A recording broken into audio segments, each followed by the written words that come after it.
തീർത്തും മസ്തിഷ്കരഹിതരായിട്ടുള്ള കമ്മികൾക്ക് സുഷുമ്ന നാഡി ഉണ്ടെന്ന് ലോകമറിയുന്നത് 1994 നവംബർ 25-നാണ്. കേന്ദ്ര നാഡീ വ്യവസ്ഥയുടെ പരമപ്രധാനമായിട്ടുള്ള ഒരു ഭാഗമാണല്ലോ തലച്ചോറിൽ നിന്നും ആരംഭം കൊള്ളുന്ന സുഷുമ്ന നാഡി. അങ്ങനെയാണ് നമ്മളെല്ലാം പഠിച്ചിരിക്കുന്നത്. അതുകൊണ്ട് തന്നെ തലച്ചോറില്ലായ്മയുടെ സൗകര്യം പറ്റിക്കൊണ്ട് ജീവിതത്തെ സുഖസുഷുപ്തിയിൽ സൂക്ഷിക്കുന്ന കമ്മികളിൽ സ്വാഭാവികമായും സുഷുമ്ന നാഡി ഉണ്ടാവില്ലെന്നാണ് 1818 മുതൽ 1994 വരെ ലോകം വിശ്വസിച്ചു വന്നിരുന്നത്.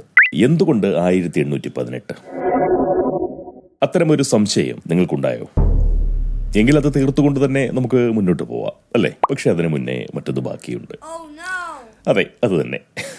അപ്പോൾ പതിവ് പോലെ ജാതി മത വർഗ വർണ്ണ പ്രായ രാഷ്ട്രീയ ലിംഗഭേദമന്യേ എല്ലാ സഹപോങ്ങർക്കും നല്ല ഒന്നാം തരം നമസ്കാരം. ഞാൻ ഹരീഷ്, പ്രബുദ്ധ കേരളത്തിലെ പ്രഥമ പോങ്ങൻ അഥവാ മുത്തുപോങ്ങൻ. സകല സഹജീവികൾക്കും പുതിയൊരു വീഡിയോയിലേക്ക് സ്വാഗതം. 1818 മെയ് 5-ന് ഹെൻറിക് മാർക്സിന്റെ ഭാര്യയായിട്ടുള്ള ഹെൻറിയർ പ്രസ്ബർഗ് സമുചിതം പ്രസവിച്ചു. ആ നവജാത ശിശുവിന് പുരുഷഗണത്തിൽ കൊള്ളിക്കാവുന്ന തരം ലിംഗമായിരുന്നു ഉണ്ടായിരുന്നത്. ഇന്നത്തെ പോലെ തന്നെ അക്കാലത്തും പെറ്റുവീഴപ്പെടുന്ന ശിശുക്കൾ തൊള്ള തുറന്ന് നല്ല കാറൽ നടത്തണം. അതായിരുന്നു കീഴ്വഴക്കം. അതിന് തയ്യാറാവാത്ത കുഞ്ഞുങ്ങളെ ചാപിള്ള എന്ന് വിളിച്ച് മറുപിള്ളയ്ക്കൊപ്പം പുറം ലോകം കാണാതെ മറവ് ചെയ്തു വിടും. ചാപിള്ള, മറുപിള്ള, തീർച്ചയായിട്ടും ജാതി സംബന്ധിയായിട്ടുള്ള അറിയിപ്പ് നൽകിയേ പറ്റൂ. ജാതി സംബന്ധിയായിട്ടുള്ള അറിയിപ്പ്. ഈ ചാപിള്ളയ്ക്കും മറുപിള്ളയ്ക്കും ഒന്നും പെരുന്നയിലെ പിള്ളമാരുമായി യാതൊരു ബന്ധവുമില്ല കേട്ടോ. പിള്ള വിരോധികൾ സഹിഷ്ണുത മൂത്ത് ദയവായി സ്വന്തം പല്ലിറുമി പൊട്ടിക്കരുതെന്ന് അഭ്യർത്ഥിക്കുന്നു. അറിയിപ്പ് കഴിഞ്ഞു. എന്തായാലും ഹെൻറിക് മാർക്സിന്റെ ഭാര്യയാൽ പ്രസവിക്കപ്പെട്ടവനും ആ നാട്ടുനടപ്പ് തെറ്റിച്ചില്ല. നവജാതനായിട്ടുള്ള ആ പൈതൽ ആകാവുന്നത്ര വിസ്താരത്തിൽ തൊള്ള തുറന്നു, അണ്ണാക്ക് വിറപ്പിച്ചു, മാക്സിമം മട്ടിൽ കാറൽ കഴിച്ചു. മാക്സിമം നിലയിൽ കാറൽ നടത്തിയവൻ എന്ന നിലയിൽ ലോകം അവനെ കാറൽ മാർക്സ് എന്ന് വിളിച്ചു. പിൽക്കാലത്ത് ലോകമെമ്പാടും ഒരുപാട് മനുഷ്യരുടെ കാറലിന് കാരണമാകുന്ന നിലയിലേക്ക് മാക്സിമം വളരാൻ ആ കാറൽ മാർക്സിന് കഴിഞ്ഞു. ജർമ്മനിയിൽ ജനിച്ച ആ മാർക്സ് ആണ് മസ്തിഷ്കരഹിതരെ സംഘടിപ്പിച്ച് വൈരുദ്ധ്യാത്മക ഭൗതികവാദികളാക്കി മാറ്റിയത്. തലച്ചോറില്ലാത്തവരെ ബുദ്ധിജീവികളാക്കുക, കൊടും ക്രൂരരെ ഘോര മാനവികവാദികളാക്കി അവതരിപ്പിക്കുക, പ്രാകൃത ചിത്തരെ പുരോഗമനവാദികളെന്ന് അടയാളപ്പെടുത്തുക, സാമൂഹ്യ വിരുദ്ധരെ ജനനായകരായി ഉയർത്തുക, പെരുമാറ്റ വൈകല്യമുള്ളവരെ സംസ്കാര സമ്പന്നരായി ഗണിക്കുക. ഇതൊക്കെയായിരുന്നു കാറൽ മാർക്സിന്റെ ഒരു നേരം പോക്ക്. അല്ലെങ്കിൽ ഇത്തരം വൈരുദ്ധ്യങ്ങളാണ് വൈരുദ്ധ്യാത്മക ഭൗതികവാദത്തിന്റെ മൂലം. എന്തായാലും മസ്തിഷ്കരഹിതരും മനുഷ്യ സമൂഹത്തിൽ ധാരാളമുണ്ടെന്ന ബോധം ലോകത്തിനുണ്ടായത് കാറൽ മാർക്സിന്റെ പിറവിയോടെയാണ്, അല്ലെങ്കിൽ 1818 മുതലാണ്. അതുകൊണ്ട് തന്നെ കമ്മികളിൽ സുഷുമ്ന നാഡി ഇല്ലെന്ന ധാരണയും സ്വാഭാവികമായും അക്കാലം മുതൽ ലോകമെമ്പാടും ഉണ്ടായി. എന്നാൽ ആ ധാരണ തെറ്റായിരുന്നു എന്ന് ലോകം തിരിച്ചറിയുന്നത് 1994-ലാണ്. സൂക്ഷ്മം പറഞ്ഞാൽ 1994 നവംബർ 25-ന്. ഒരു പക്ഷേ അവിശ്വസനീയമെന്ന് തോന്നാം, എങ്കിലും പറയാതിരിക്കാൻ പറ്റില്ല. യഥാർത്ഥത്തിൽ മറ്റൊരു കാറൽ കേട്ടാണ് കമ്മികൾക്ക് സുഷുമ്ന നാഡി ഉണ്ടെന്ന കാര്യം ലോകം മനസ്സിലാക്കുന്നത്. 1818 ജർമ്മനിയിൽ നിന്നുള്ള ഒരു കാറൽ കേട്ട് തുടങ്ങിയിട്ടുള്ള തെറ്റിദ്ധാരണയെ 1994 കേരളത്തിൽ നിന്നുള്ള മറ്റൊരു കാറൽ കേട്ട് ലോകം തിരുത്തി. 10 കൊല്ലമായി പരലോകവാസിയായി കഴിയുന്ന മേലേത്തു വീട്ടിൽ രാഘവൻ നമ്പ്യാരാണ് അതിന് കാരണമായത്. കമ്മികളിലും സുഷുമ്ന നാഡി ഉണ്ടെന്ന് ലോകത്തെ ബോധ്യപ്പെടുത്തിയതിന് പിന്നിലുള്ള ഏക കാരണത്തിന്റെ പേരാണ് മേലേത്തു വീട്ടിൽ രാഘവൻ നമ്പ്യാർ.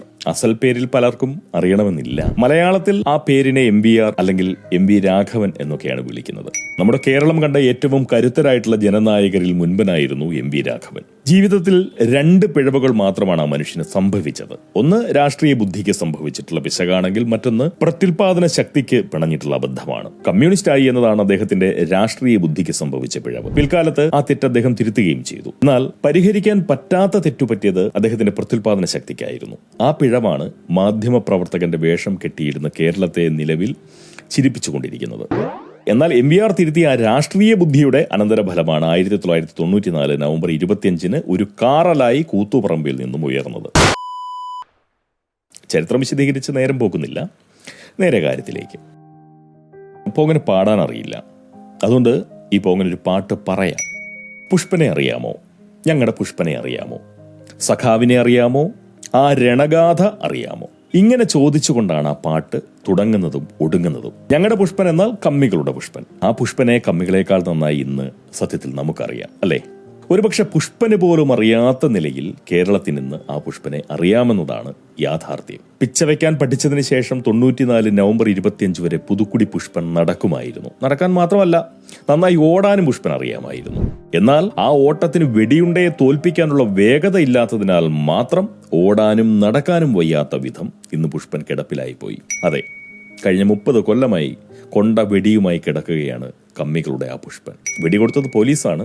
അതിന് തക്കതായിട്ടുള്ള കാരണവുമുണ്ട്. മന്ത്രിയായി അക്കാലത്ത് വിലസുന്ന എം വി രാഘവനെ കയ്യോടെ പിടിച്ച് ശകലമൊന്ന് ഉന്മൂലനം ചെയ്യണം. കമ്മികൾക്ക് അങ്ങനെ ഒരു പൂതി. 94 നവംബർ 25 കൂത്തുപറമ്പിൽ മന്ത്രിയായിട്ടുള്ള രാഘവൻ ശരീരസമേതം എത്തുന്നുണ്ട്. ഏതോ ഒരു സഹകരണ സ്ഥാപനം ഉദ്ഘാടിക്കാനാണ് വരവ്. സഹകരണ വകുപ്പ് മന്ത്രിയാകുമ്പോൾ തങ്ങൾക്ക് കൊല്ലാനായി വളരെ സഹകരണ ബുദ്ധിയോടുകൂടി സ്വന്തം ശരീരം രാഘവൻ കമ്മികൾക്ക് ദാനം ചെയ്യുമെന്നാണ് വാസ്തവത്തിൽ അവറ്റകൾ കരുതിയത്.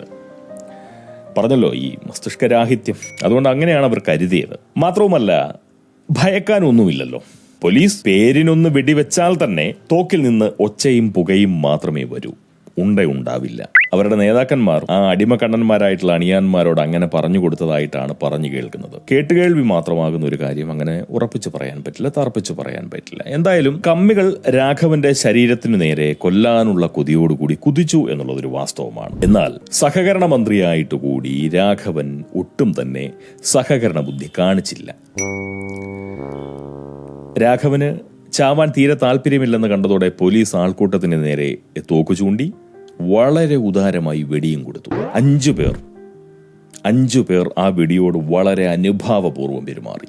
5 പേർ തർക്കിക്കാനോ പരിഭവം പറയാനോ ഒന്നിനു നിന്നില്ല. നിശേഷം 5 പേരും ചത്തുകൊടുത്തു. രാഘവവധത്തിനായി കൂടിയവർക്കൊപ്പം നമ്മുടെ ഈ പുഷ്പനും ഉണ്ടായിരുന്നു. ആ കാലത്ത് ബാംഗ്ലൂരിൽ ജോലി ചെയ്യുകയാണ് നമ്മുടെ ഈ പുഷ്പൻ. ഒരുണ്ടയ്ക്കുള്ള വെടിയൊക്കെ കൊണ്ട് വീട്ടിലങ്ങനെ നീണ്ടു നിവർന്ന് കിടക്കാനുള്ള പാകമൊക്കെ തനിക്കായെന്ന ഒരു തോന്നൽ വന്നതുകൊണ്ടാണോ എന്തോ പുഷ്പൻ ലീവുമൊക്കെ എടുത്ത് നാട്ടിലേക്ക് പോകുന്നു. വൈകാതെ കുളിച്ച കുട്ടപ്പനായി ഈ പുഷ്പൻ കൂട്ടുകാർക്കൊപ്പം കൂത്തുപറമ്പിലേക്ക് രാഘവ വേട്ടയ്ക്ക് ഇറങ്ങുകയും ചെയ്തു. എന്തായാലും പോലീസ് വെടിസമർപ്പണം നടത്തിയപ്പോഴാണ് പുഷ്പന് സംഗതി മനസ്സിലായത്. ഒച്ചയും പുകയും മാത്രമല്ല, തോക്കിൽ നിന്ന് നല്ല ഉണ്ടയും വരുന്നുണ്ട്. കണ്ണുകൊണ്ട് കാണാൻ കിട്ടുന്നില്ലെന്നേ ഉള്ളൂ, ഉണ്ടെന്നുള്ളത് പരമാർത്ഥമാണ്. പുഷ്പൻ അങ്ങനെ തോന്നി. പിന്നെ ഒന്നും നോക്കിയില്ല. പുഷ്പൻ പുറംതിരിഞ്ഞു, രാഘവന് എതിരായി നിന്നു. ശേഷം ഒറ്റ ഓട്ടം അങ്ങ് ഓടി. ഓടുന്ന പുഷ്പന് പിന്നാലെ പോലീസിന്റെ ഉണ്ടയും പാഞ്ഞു. പറഞ്ഞല്ലോ, പുഷ്പന്റെ കാലുകൾക്ക് വെടിയുണ്ടയേക്കാൾ വേഗത കൈവരിക്കാൻ അക്കാലത്ത് കഴിഞ്ഞിരുന്നില്ല. അതുകൊണ്ട് മാത്രമാണ് പോലീസുകാരന്റെ തോക്കിൽ നിന്നും പാഞ്ഞ ഉണ്ടയ്ക്ക് പുഷ്പന്റെ തണ്ടലിൽ ചെന്ന് വിശ്രമിക്കാൻ കഴിഞ്ഞത്. ശകലം കൂടി വേഗത പുഷ്പൻ ഉണ്ടായിരുന്നുവെങ്കിൽ ഉണ്ട പറന്നു തളർന്ന മലയാള മണ്ണിൽ ചമ്മി അലച്ച് വീണേനെ. അതുണ്ടായില്ല. എന്തായാലും കൊണ്ട വെടിയെ മാനിച്ചുകൊണ്ട് നമ്മുടെ പുഷ്പൻ കൂത്തുപറമ്പിന്റെ അന്തരീക്ഷത്തിൽ ഉയർത്തിയ ആ കാറലാണ് പരമമായിട്ടുള്ള സത്യത്തെ വെളിച്ചത്ത് കൊണ്ടുവന്നത്. കമ്മികൾക്കും സുഷുമ്നാ നാഡി ഉണ്ട്. കാരണം പുഷ്പന്റെ സുഷുമ്നാ നാഡിയിൽ നിന്നാണ് ഡോക്ടർമാർ പോലീസിന്റെ ഉണ്ട പൊക്കിയെടുക്കുന്നത്. അതോടെ 1818 മുതൽ ലോകം പേറി വന്ന തെറ്റിദ്ധാരണയ്ക്ക് 1994 നവംബർ 25 അറുതിയായി. മസ്തിഷ്കരഹിതരായിട്ടുള്ള കമ്മികൾക്കും സുഷുമ്നാ നാഡിയുണ്ട്. ലോകം അങ്ങനെ ഉറപ്പിച്ചു. എം വി രാഘവന്റെ നിസ്സഹകരണമാണ്, അല്ലെങ്കിൽ തന്നെ വധിക്കാൻ വന്നവരെ അനുഭാവപൂർവ്വം രാഘവൻ പരിഗണിക്കാതിരുന്നത് കൊണ്ടാണ് കമ്മികൾക്ക് സുഷുമ്നാ നാഡിയുണ്ടെന്ന സത്യം വെളിച്ചത്തു വന്നത്.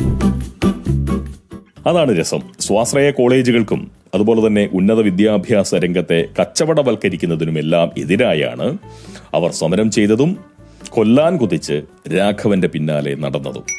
ഇതെല്ലാം ഇപ്പോൾ ഓർക്കാൻ കാരണം ഇന്നത്തെ പത്രത്തിൽ കണ്ട വാർത്തയാണ്. പ്രധാന വാർത്ത തന്നെ, തലക്കെട്ട് തന്നെ. മെഡിക്കൽ എഞ്ചിനീയറിംഗ് കോഴ്സുകൾ നടത്താനുള്ള അവകാശത്തോടെ നമ്മുടെ സംസ്ഥാനത്ത് സ്വകാര്യ സർവകലാശാലകൾ ആരംഭിക്കുന്നതിന് അനുമതി നൽകുന്ന ബിൽ തയ്യാറായി. അടുത്ത നിയമസഭാ സമ്മേളനത്തിൽ ബിൽ അവതരിപ്പിക്കാനാണ് നീക്കം. ഈ പോങ്ങൻ ഒരൊറ്റ കാര്യം ചോദിക്കാനുള്ളൂ.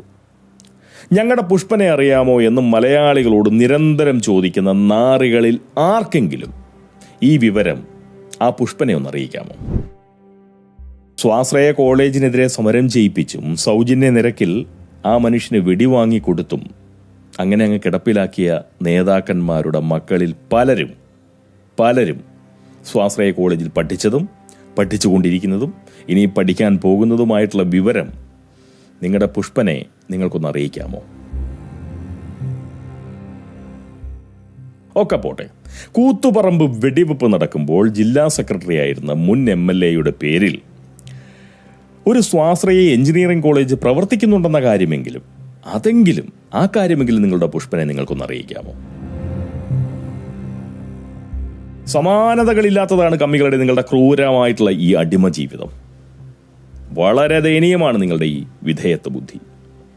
അങ്ങേറ്റം പരിഹാസ്യമാണ് നിങ്ങളുടെ ഈ ആശ്രിത ഭാവം, ഈ അടിമ ജീവിതം. ഈ പുഷ്പനൊപ്പം വെടികൊണ്ട് മരിച്ച ആ 5 പേർ എത്രയോ ഭാഗ്യവാന്മാർ. ഒരൊറ്റ വെടികൊണ്ടവരുടെ കഥ കഴിഞ്ഞു. പുഷ്പന്റെ കാര്യമോ?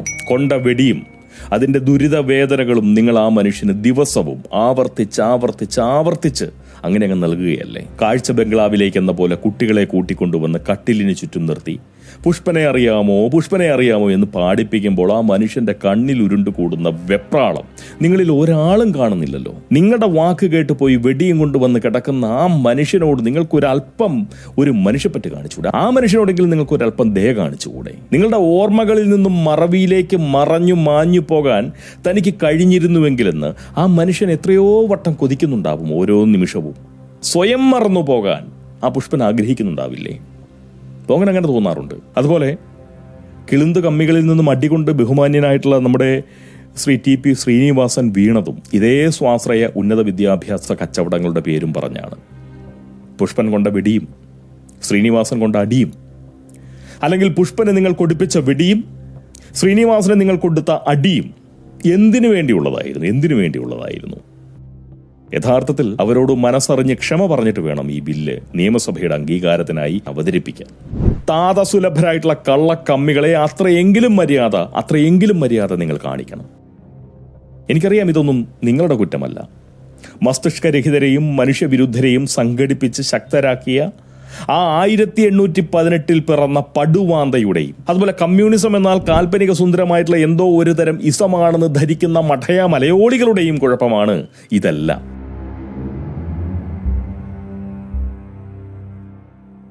സഹിക്കുകയല്ലാതെ മറ്റെന്താണ് സ്വബോധമുള്ള മനുഷ്യർക്ക് ഇവിടെ ചെയ്യാനുള്ളത്? ജനാധിപത്യത്തിൽ ജനസമ്മതിക്കാണ് വില, ഭൂരിപക്ഷത്തിനാണ് വില.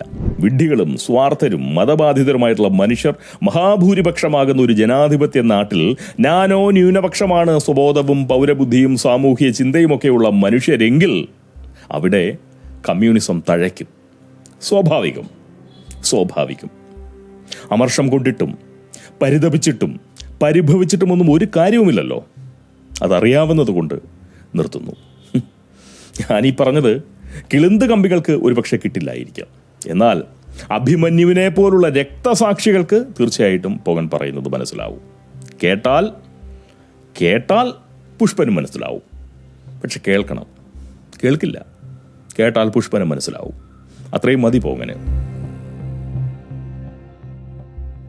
എന്തായാലും പോകൻ പറഞ്ഞത് മനസ്സിലാക്കാനുള്ള ദൗർഭാഗ്യം നിങ്ങൾക്ക് സംഭവിക്കരുതെന്ന് തന്നെയാണ് പോങ്ങന്റെ ആഗ്രഹം. അത് പോങ്ങന്റെ സഹജീവി സ്നേഹത്തിൽ നിന്ന് ഉണരുന്ന ആഗ്രഹമാണ്. അടുത്ത വീഡിയോയിലൂടെ വീണ്ടും കാണാം. ഇതുവരെ പോങ്ങനെ കേട്ട എല്ലാ സദ്ബുദ്ധരോടും ആദരവ്. എല്ലാവർക്കും നന്മകൾ, എല്ലാവരോടും സ്നേഹം.